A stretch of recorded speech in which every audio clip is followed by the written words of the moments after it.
Julie, do you want to? You read my mind, Julie. Welcome to the CMC conversation here today. This seems to be a popular subject, and we are so delighted to have Dr. Amy Barnhurst. I knew I was going to mess up your name. I told you.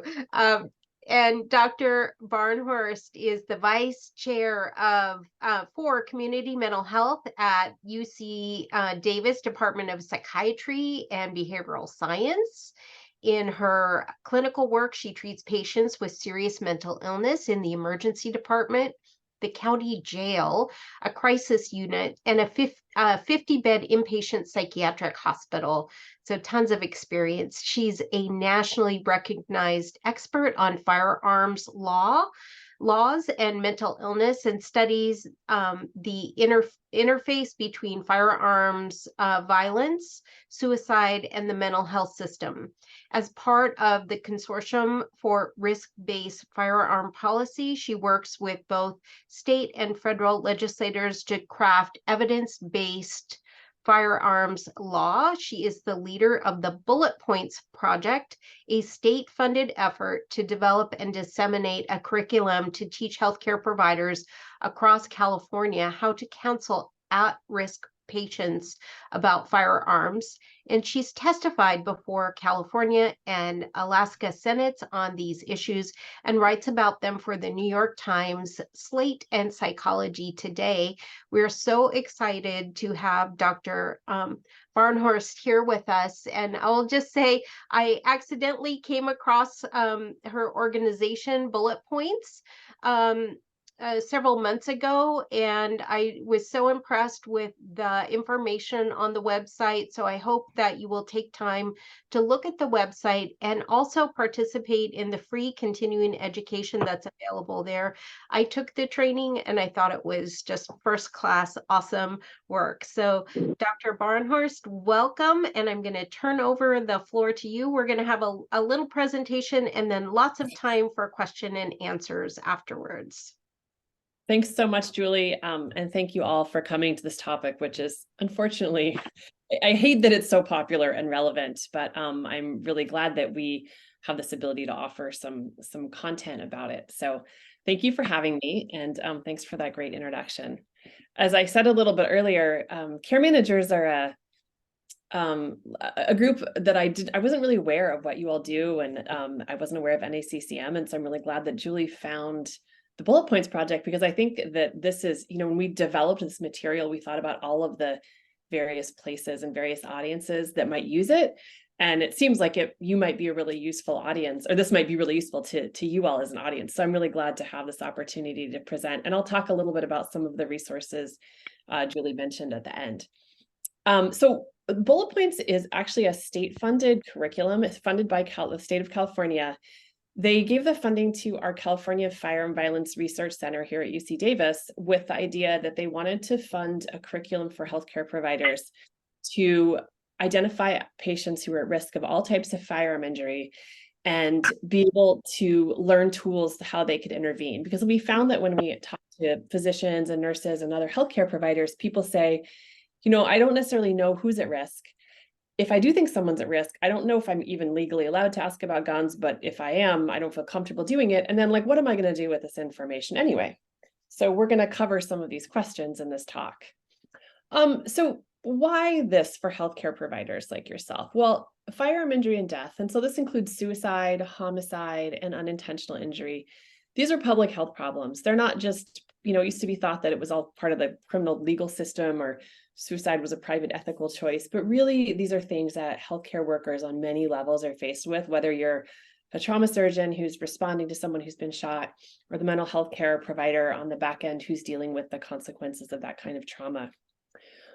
Most physicians and other healthcare providers, when surveyed, say, yeah, this does feel like it falls within my clinical responsibilities. And most patients, when surveyed, even firearm owning patients, generally say they think it's appropriate. They think it's even more appropriate when the discussions are had in the context of somebody in the household being at risk of injury, rather than, every time they go to the dermatologist. But people, especially physicians surveyed and other healthcare providers, they report that they don't have enough information to do this effectively. And the other reason is, and we'll talk about what lethal means safety is, but it's one of the most effective, most evidence-based suicide prevention methods. So if you all see patients who are at risk of suicide, people with mental health disorders, elderly folks, people with chronic pain or chronic illness, lethal means safety is a really important way to reduce their suicide. So some of the learning objectives for today, hopefully you'll learn how to identify people who are at risk for firearm-related harm and how to engage with them to reduce that risk. You'll also learn how to have culturally appropriate and respectful conversations, because this can be a really politicized topic. But how can you do this respectfully with patients and their families? And then once you find out someone's at risk and they have guns in the home, what do you do about it? So you'll be able to describe some interventions available. This is something of a uniquely American problem. You know, I don't think I would have a job doing this in another country because we are less than 5% of the world's populations, but we own almost half of the privately owned firearms in the world. And this is information from a survey in 2017 where they asked people, do you own a gun? Do you live in a home with a gun that's not yours, or do you not own a gun? So about 57% of Americans don't own guns, 30% in the bright blue so they do own a gun, and another 11% say they live in a home with a gun that someone else owns in the house. So this means that more than 40% of Americans live in a home with a firearm. This shows you the breakdown of firearm deaths. So this is 2020 data. And you can see that homicides, even though we often think about mass shootings as being the big scary thing in terms of firearm deaths in this country, and they get a lot of media coverage, it's actually the suicides that make up more than half of our gun deaths in the United States.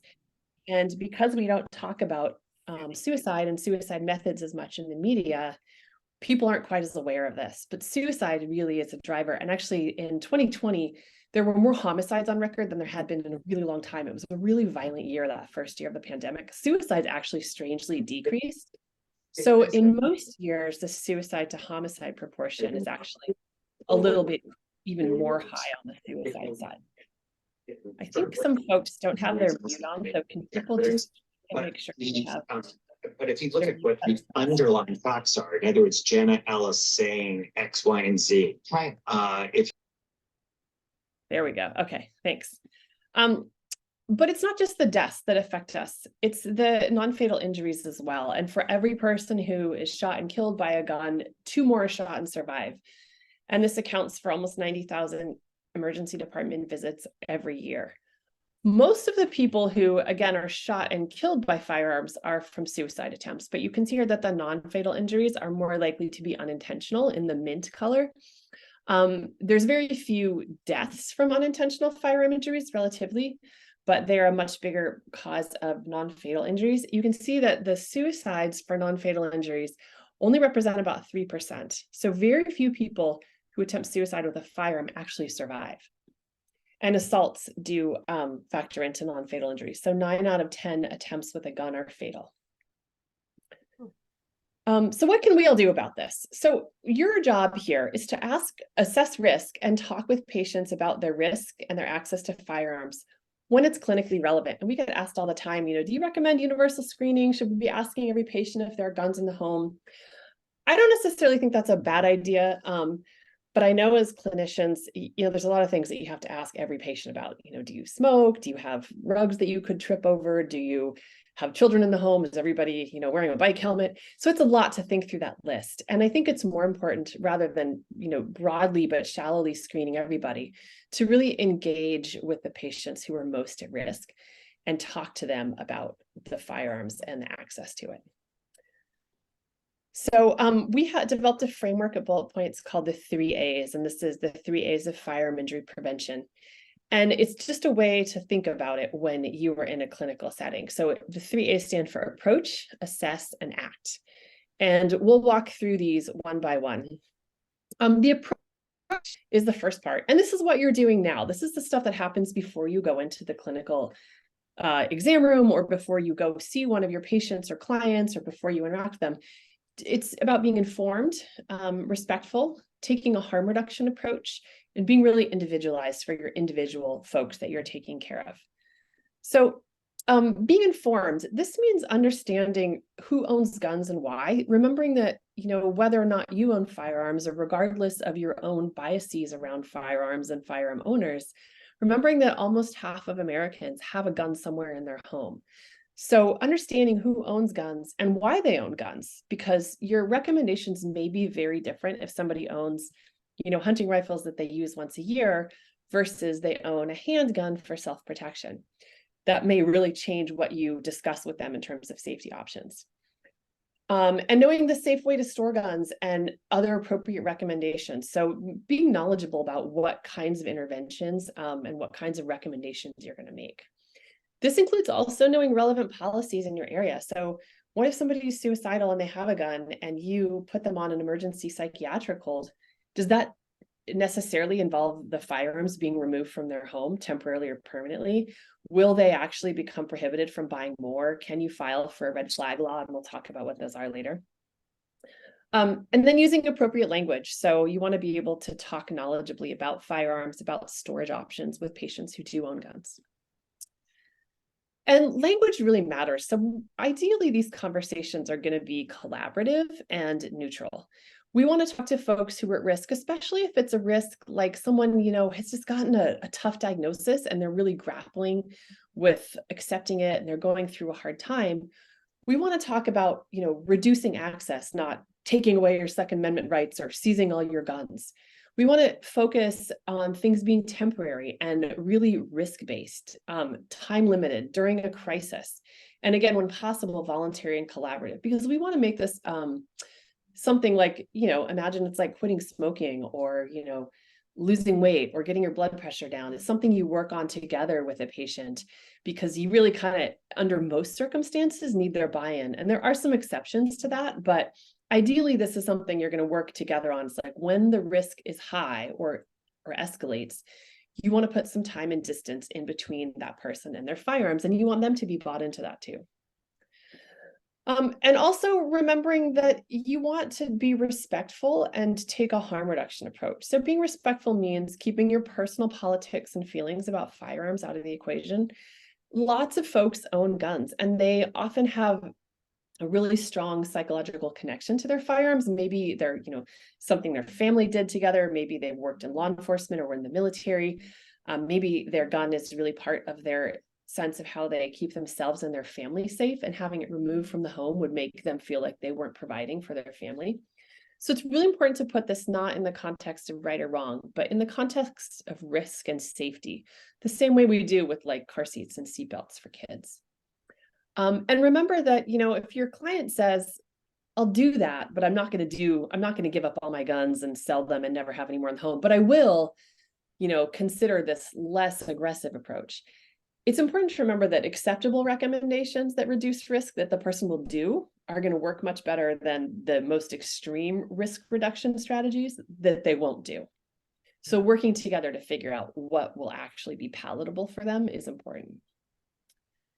And you want to make sure that you have a sense of not just who your patient or client is, but like who else is in the home. Maybe the person you're speaking with, they want to transfer their guns to their daughter, their son-in-law, but that person has little kids in the home. So you have to think about who else might be at risk and what type of risk. Is this a risk of suicide, homicide, unintentional injury? Oftentimes there's a lot of overlap between these things. And then you want to individualize your approach depending on what reasons they own firearms. And, some people may say like, oh, these are causing, my family to be in danger. Get them out, I'm done. But other people may feel very strongly that they want to retain access, or at least some kind of access to their weapons. So that's the approach. The next step after you become informed and do all those things is to be able to assess risk factors for injury. And these are really varied, but we'll go through some of them. And then ideation or threats, anybody who's saying I'm having thoughts of doing harm to someone else or themselves, they should be considered at risk. If somebody has either of those top two bars, then it's time to assess whether or not they have access to guns in the home and if they're willing to collaborate with you on a plan. And those last two bits are going to inform what your action might be. So let's talk about some of the risk categories. There's certain demographic groups that are at risk, and many of us probably know that the older white males are high risk of suicide, especially firearm suicide in the US. Native Americans, also quite high risk. LGBTQ adolescents, high risk. Military veterans, high risk. There are also individual risk factors, and these are often the ones that we're able to change or modify. So some of those include somebody who's had a prior suicide attempt or prior suicidal thoughts is going to be at elevated risk of suicide.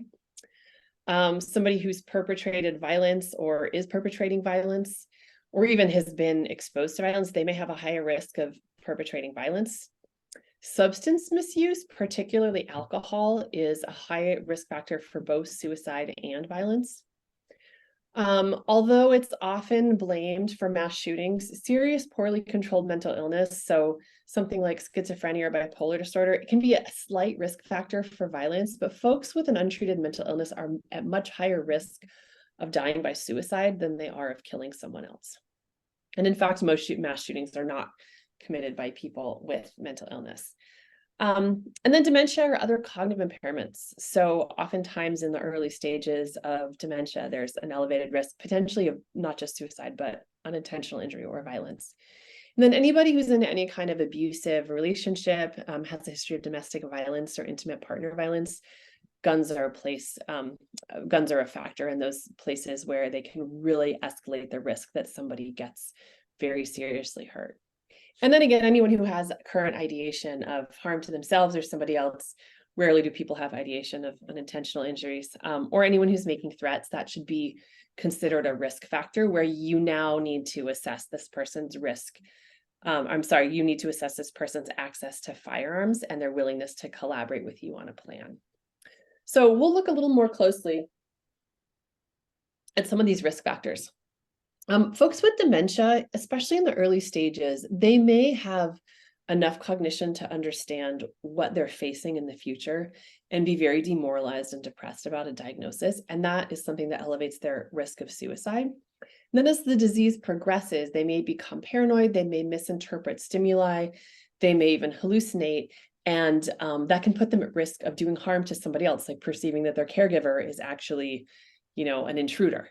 And then they also may be at higher risk of unintentional injury. So one study of folks in the South found a pretty high prevalence of firearms in the homes of people who have dementia. And this is concerning because, again, it can increase your risk of all types of firearm-related harm. But having a conversation with folks who have cognitive impairment and dementia about guns should really mirror ones you have about things like driving or cooking. So it may be something where, in the early stages, you can keep access to your gun, assuming they're not suicidal, but that you may have to increase the level of supervision that's required until, maybe they're not really allowed to have the keys or the combo to the gun safe anymore, the same way they might not be able to have their driver's license someday, but that may be a slow titration. Of course, if somebody's at risk of suicide acutely, you may want to limit their access to firearms very early on. Alcohol and firearms, this is another big risk factor. So alcohol being a depressant and a disinhibitor can increase people's risk of suicide. And one study found that a third of people who died by suicide had alcohol in their systems. And people who died by firearm suicide in that study were even more likely to be intoxicated than people who used other methods like pills or cutting. And alcohol, if you use alcohol-related convictions like DUIs or drunk in public as sort of a proxy for problematic drinking, those people who purchase a firearm had double the risk of suicide of people who didn't have an alcohol problem and a firearm purchase, who just had the firearm purchase. Most of those suicides, again, were by firearm. Alcohol is also a risk for violent crime. So the same data set of looking at people who had an alcohol-related conviction and a handgun purchase, they had triple the risk of arrest for violent crimes, including intimate partner violence, of people who had a handgun purchase but no alcohol convictions. So alcohol use can be very problematic. And I see a lot of these folks in the emergency department who, they're not suffering from a depressive episode. They're not generally in a terrible state of mind, but when they drink heavily, they get very depressed, and they can be really scary because they don't necessarily meet criteria to go to an inpatient hospital, or even they don't have a depressive disorder I can treat, but I know that when they go back home and start drinking again, they could become very risky again. Suicide and firearms. So we often think about people with mental illness, people with depression as being the ones who were at the highest risk for suicide. But it's important to remember that other mental illnesses like bipolar disorder and schizophrenia actually carry a higher risk of suicide than depression, and alcohol use disorder also, as well as dementia, increase the risk for suicide.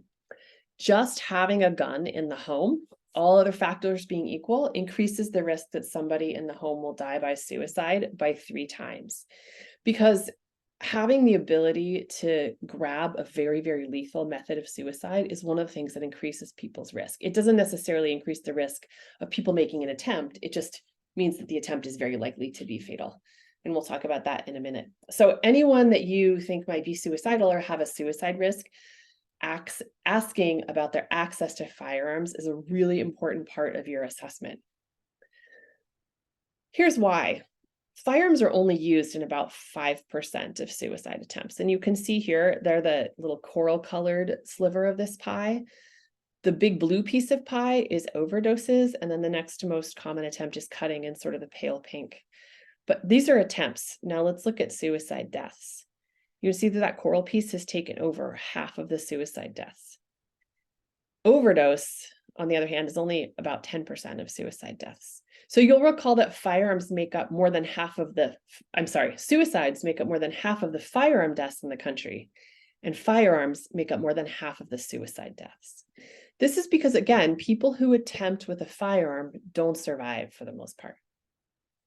Whereas the fatality rate from overdose is more like 10% as opposed to 85 or 90. And people often ask, well, if you take their guns away, they'll find some other really lethal method. They'll research something, they'll go out and buy whatever it is they need. But oftentimes suicide is much more impulsive than we give it credit for. So people may have suicidal ideation or thoughts about not wanting to be around for a long period of time.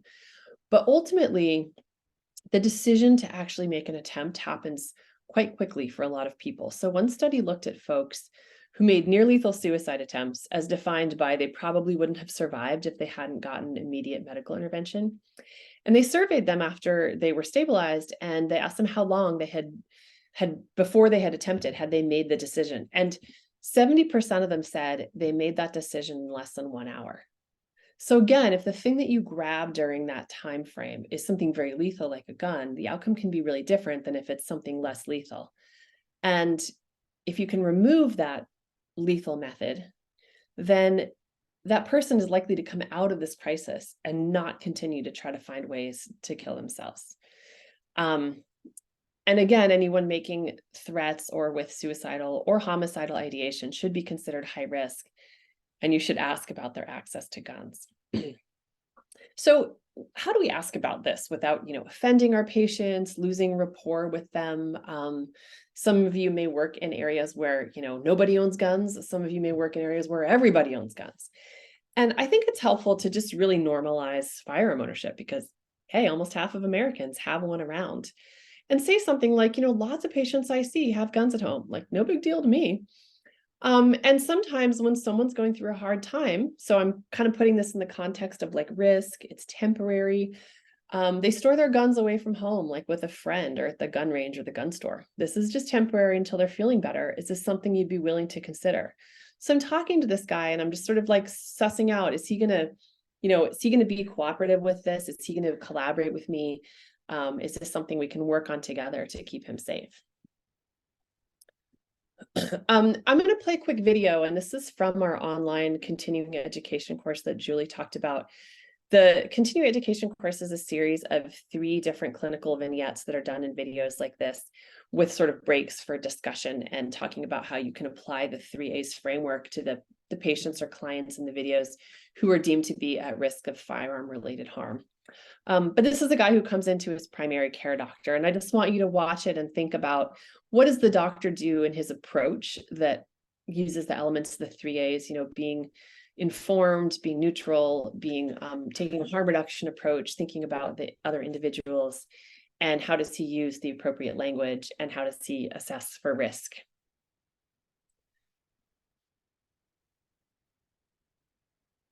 Good to see you today, Jeff. What brings you and your daughter in? Well, I've just been so worried about my dad. I mean, he's just been really down lately, not wanting to leave the house, not wanting to go to the park with the kids and I, or take them for ice cream like he used to. How long has this been going on? Few weeks, maybe a month, right, Dad? No, I don't know, I guess. I just haven't felt motivated to do much. Anything else going on?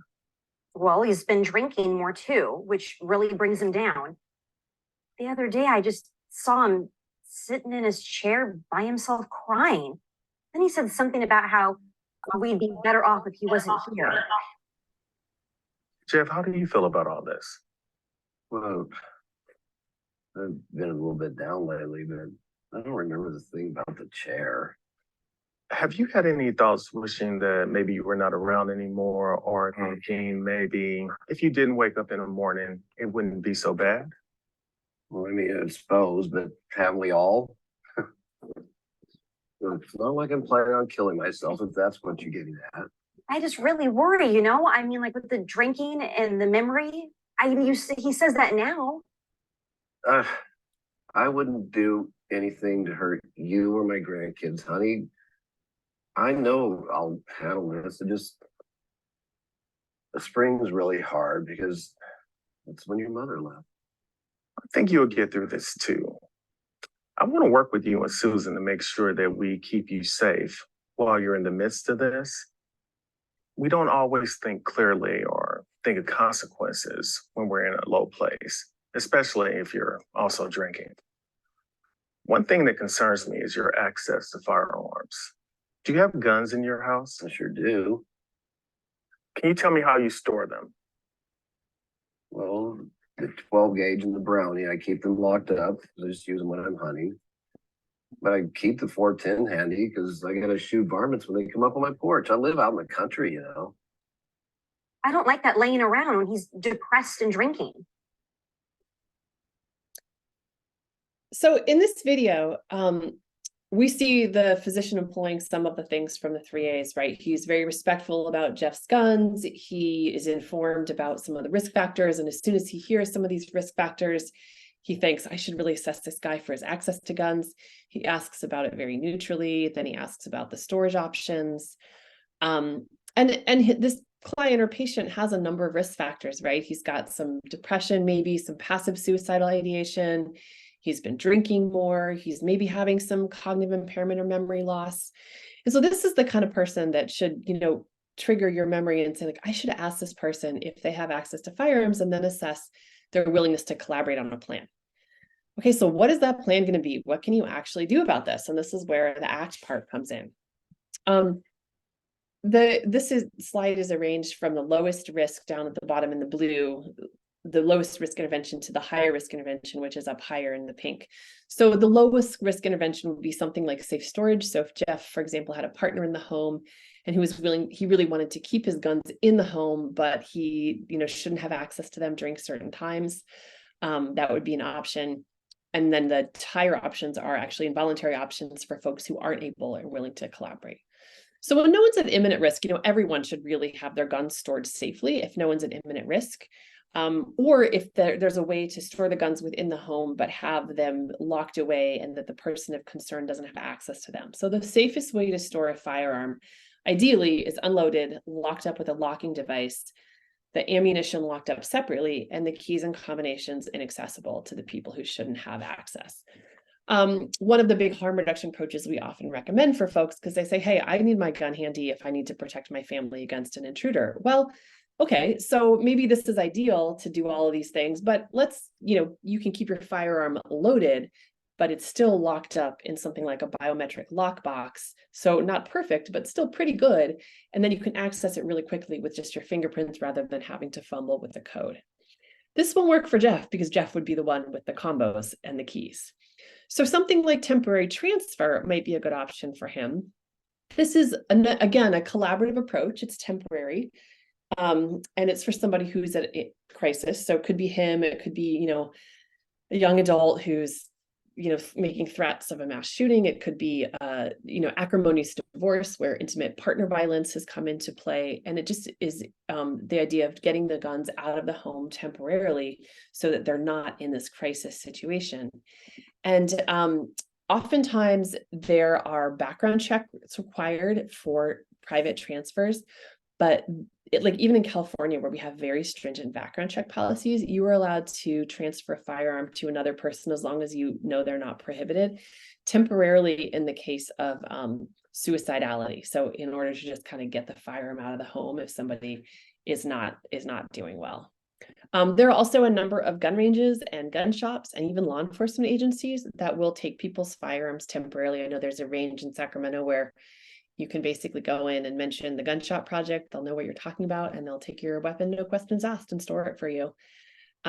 This is one of the pieces of being informed that's really helpful if you see folks, a lot of folks who are at high risk of firearm injury, and you want to be able to get the guns out of the home and help them with this, and you trust them to kind of collaborate on this just to keep everyone safe temporarily. It's helpful to know what are the ranges and shops and law enforcement agencies in your area.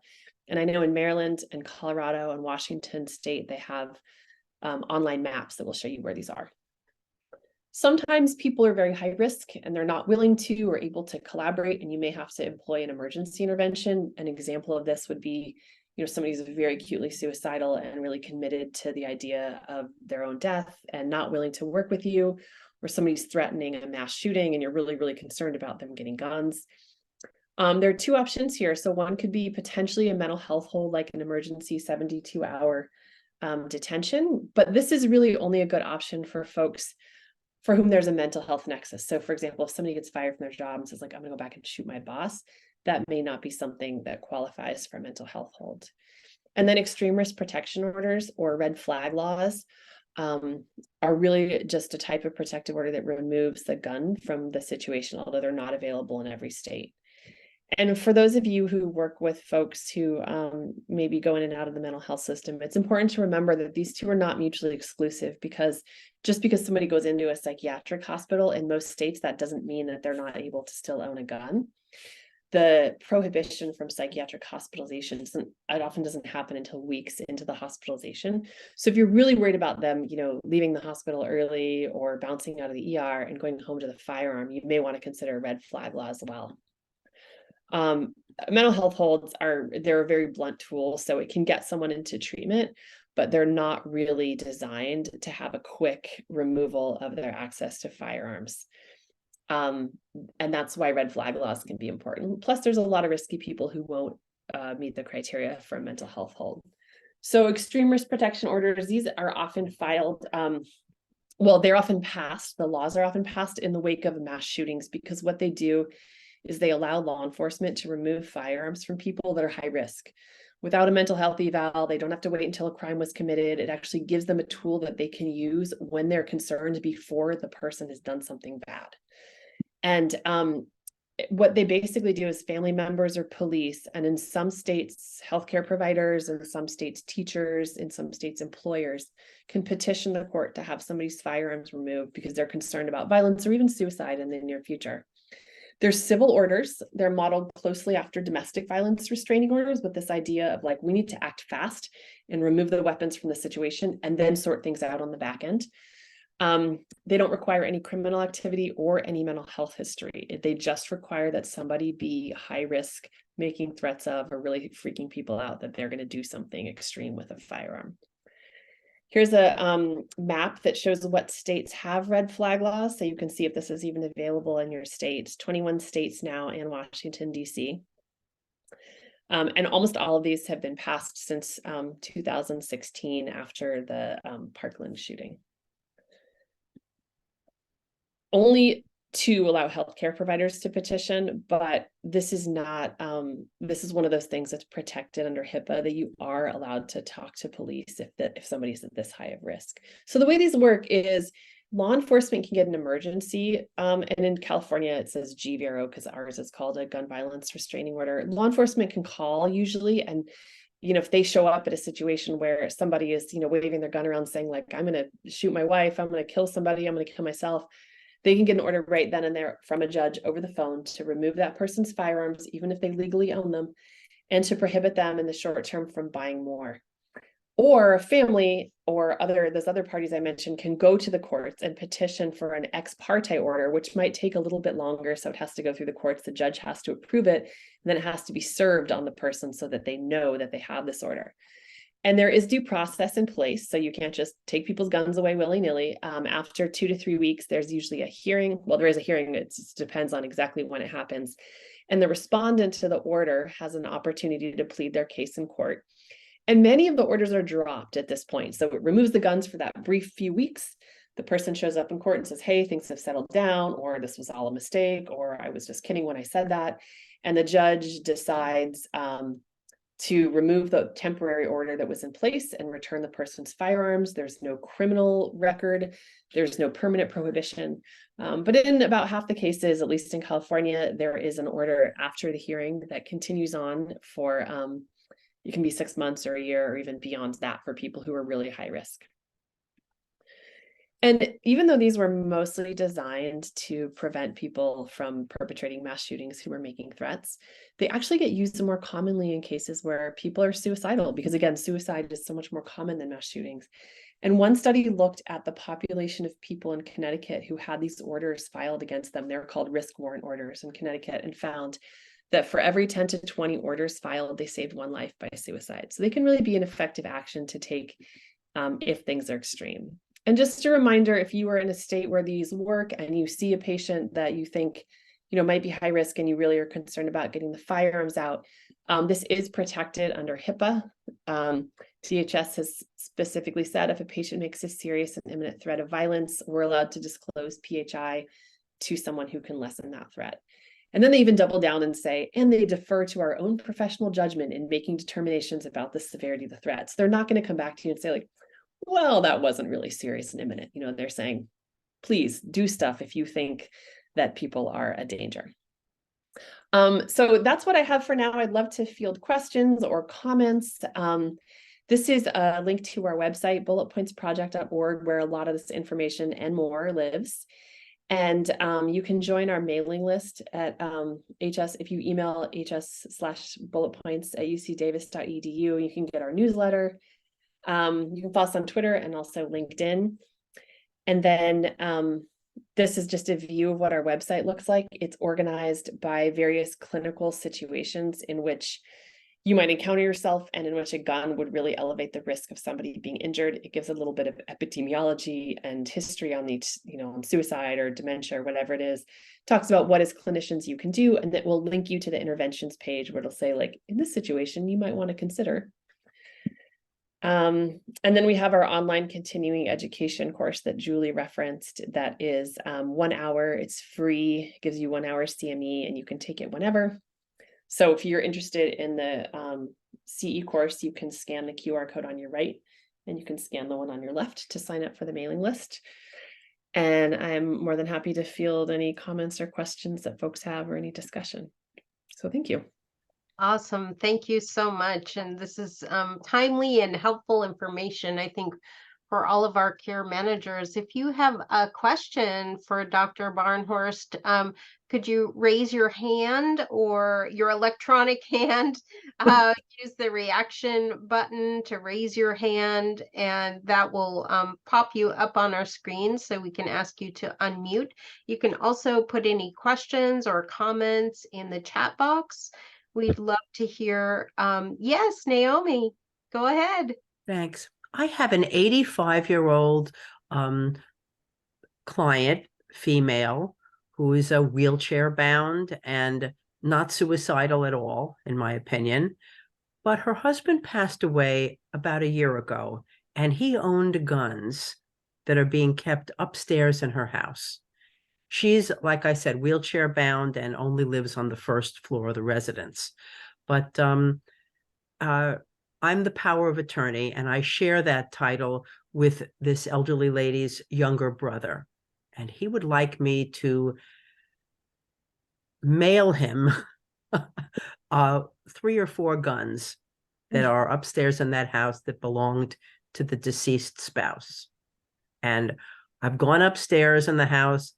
I know nothing about guns. I have no idea if they're loaded. Yeah. I'm going to touch the wrong thing. And I haven't touched them. They're on top of an ironing board in an upstairs room. And I really have, I don't know. I was thinking, well, I mean, this happened very recently.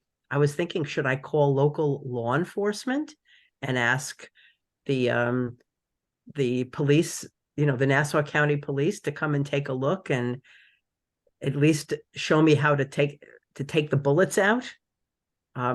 2 of these guns look reasonably, I don't even know what to call them. One looks like a rifle, maybe. Another one's a little smaller than a rifle. And the other looks, I believe, is a Revolutionary War era handgun.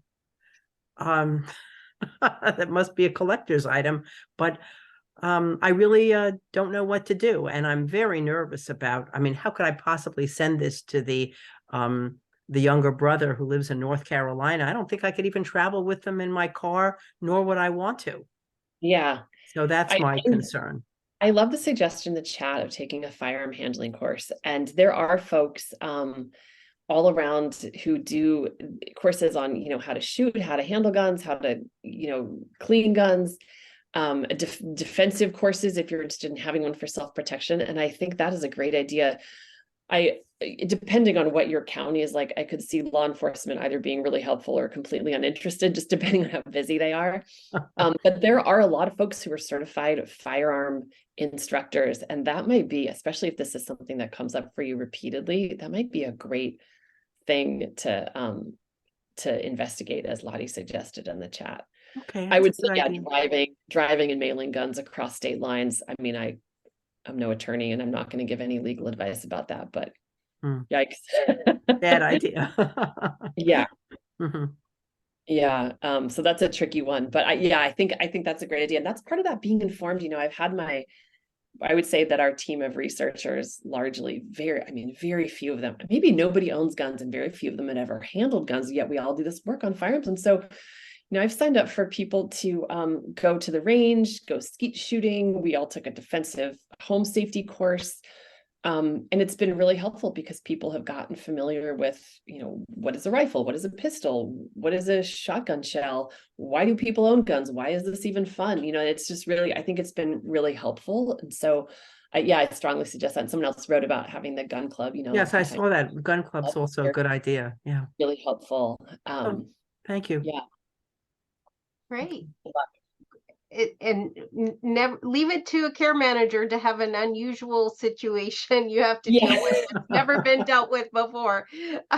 So do we have other questions or comments? Other clients you're working with? This is Prachi, and I'm working with a client right now who also has lots of guns in the house.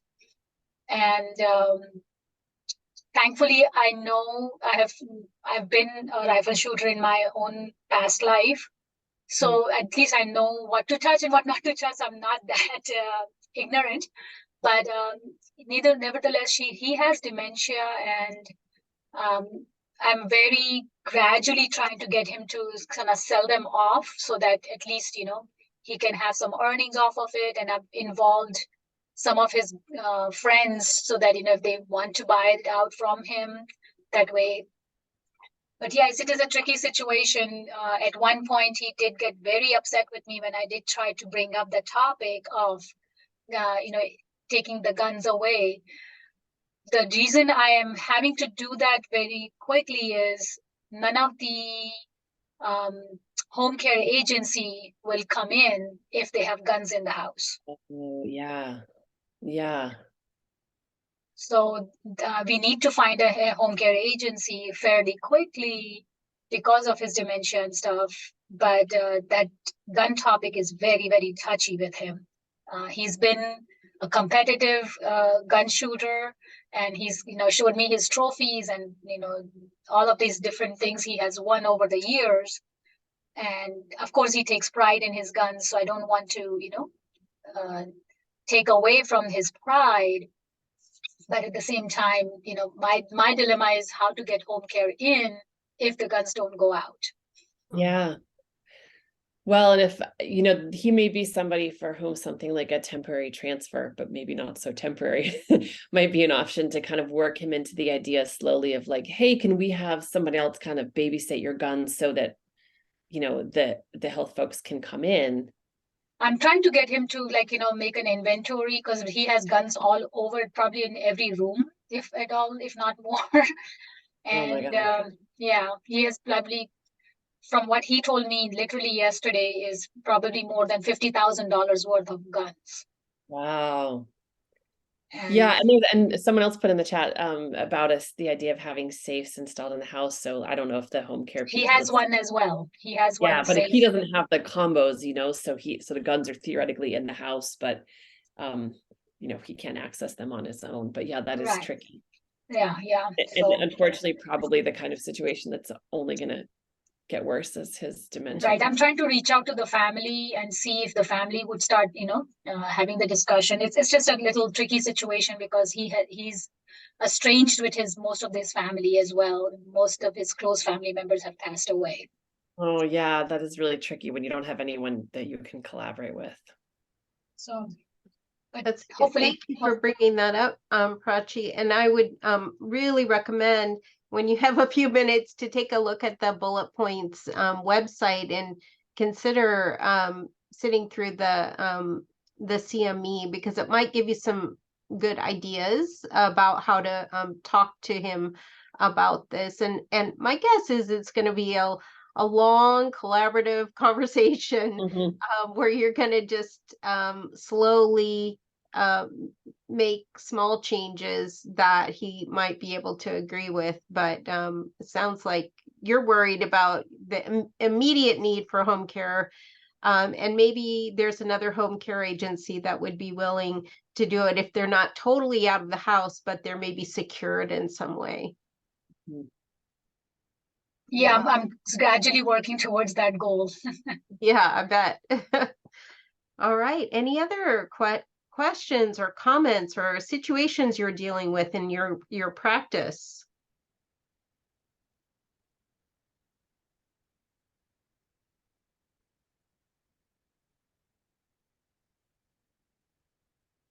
Brenda, do you want to talk about the situations where you've used gun safes and had them in the home? Well, I've had a few different situations. I had one client where there were gun safes in the home. We just had to make sure that we had access to the key. The client himself could no longer get into them, but there was a girlfriend in the house making trouble. And she actually took stuff out of the safe and was leaving it around just to freak everybody out. So as soon as we managed to secure the gun safes and make sure that everything was in the gun safes, and get the ammunition out of there, that worked. Someone else, we put a gun safe in. He fought it, but in the end he agreed, but it wasn't an easy process. And he did call my colleague at 3 a.m, wanting to go out and shoot a bear, and having to remind him that it's illegal for you to go out and shoot a bear. And that's one of the reasons why the guns are in the safe and they're not where you are. So yeah, I've had different situations. Certainly here in California, I went to a very interesting presentation at the Professional Fiduciary Association's conference, where how you can utilize licensed gun dealers, because sometimes law enforcement will come, sometimes they won't. If they do come, they will just take whatever it is, even if it's worth $50,000. A dealer will do whatever you want.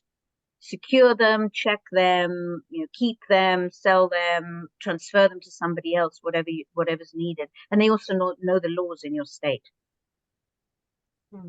Yeah, that's a great suggestion. Great, thanks, Brenda. How about others of you? What kind of situations are you dealing with in practice with your clients?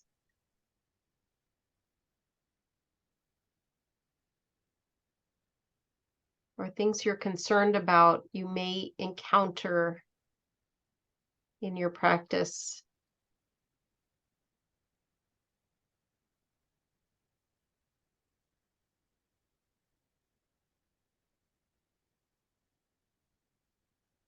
I'm going to call on somebody. I'm going to call on Byron to talk about Texas. What are you doing in Texas, Byron, with this issue? This is a Yeah, I mean, I think we've, similar to Brenda, thanks. We've, we've, I think Texas is always thought of as such a gun-toting place, but I'm not sure it's, well, I guess it's where I live, so I'm not sure. Maybe it is more gun-friendly than other places. But we've certainly had clients with guns that we've had to get out of the home, and we've had to be creative. I think, involving the family, involving the courts sometimes has been helpful. But I really appreciate, Amy, your saying that, we should go for the least restrictive, because I think sometimes we go for the knee-jerk. My father was a gun dealer, so I'm not necessarily afraid of guns. But I think sometimes we impose our values, and we're kind of thinking, oh my gosh, you're on the road to dementia, and we want to get the guns out of the house. We just want to get them out. And so I think it's really creative. And I think we've been creative in the past, but I think you've encouraged us to be a little bit more creative, to say, if that's not doable, then let's figure out what is. And, certainly the gun safes, the changing the locks on a gun safe. I know we've done that for one client. But and we don't have red flag laws. So, when we have to go the nuclear option, we have to get a court order. We have to get the family to be very sneaky or just very bold. Mm-hmm. Yeah.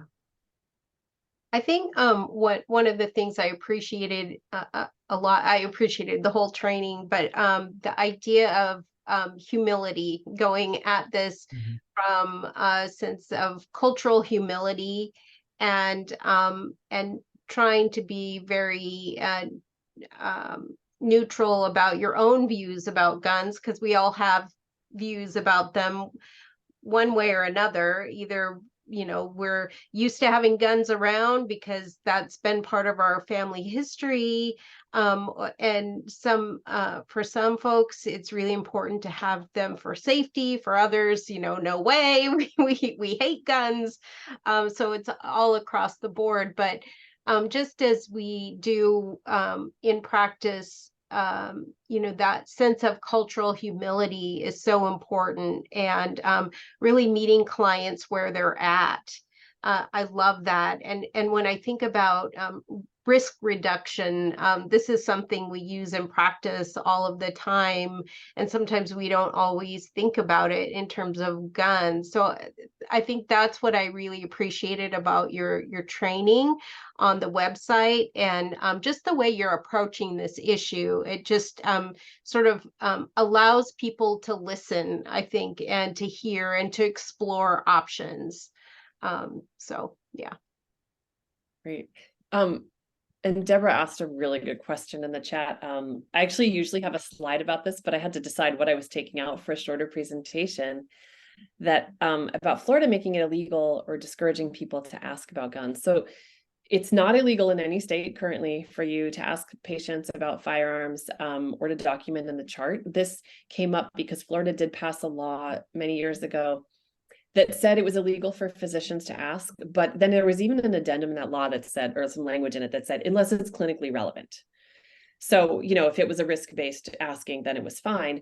But that law got overturned, and no other laws have been successful in other states for being passed. It became known as the sort of docs versus Glocks debate, but is currently legal and appropriate. So you don't have to worry about that anymore. But the biggest risk is you might offend a patient who doesn't, want to talk about those sorts of things. And I think if that happens, you just kind of, back off and circle around another way. And maybe try again. The biggest risk is just you losing some rapport with somebody who's really, easily concerned about their Second Amendment rights, probably.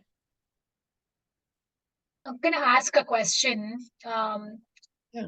which, I'm having a hard time figuring out if it is considered a threat.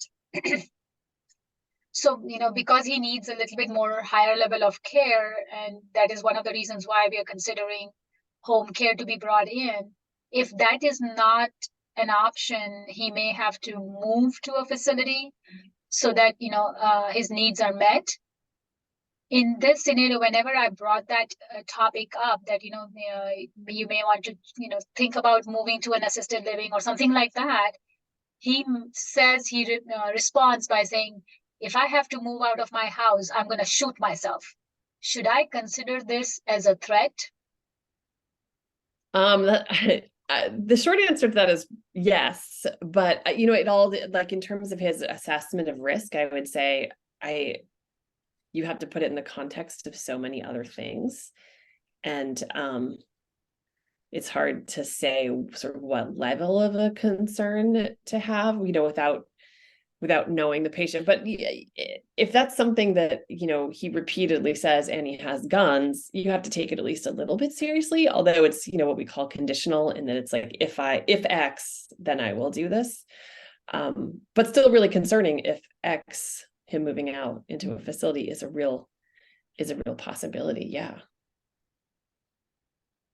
I think another challenge that maybe some care managers have is the question about, can assisted living communities prohibit guns in their community? And I think, when we've looked at some of the things from Leading Age, the answer seems to be yes, they can. And, maybe every facility might have a different take on it, but I do think it would be something important to ask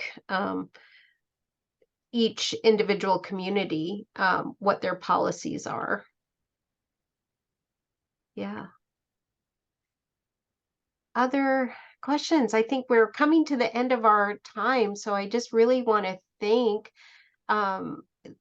Dr. Barnhurst for, number one, spending your time with us, sharing this great information, and making the training available on your website for free.